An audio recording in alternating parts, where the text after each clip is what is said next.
এই সেপ্টেম্বর মাসে বিশেষ করে 15ই সেপ্টেম্বর থেকে 15ই অক্টোবর মেষ রাশির জাতকদের যদি কেরিয়ার, অর্থনৈতিক উন্নতি এবং তাদের পরিশ্রম বিচার বিশ্লেষণ করে এবং তার যদি পারিবারিক জীবনটাও নিয়েও যদি আমরা আলোচনা করে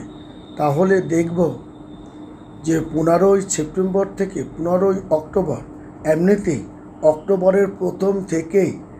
মেষ রাশি জাতকদের পরিশ্রমের হারটা যেমন বেড়ে যাবে, তেমনি তাদের কাজের চাপ তাদের বেড়ে যাবে এবং তাদের সর্বক্ষেত্রে তাদের কর্মক্ষেত্রে ব্যবসা বাণিজ্যে একের পর এক তাদের উন্নতি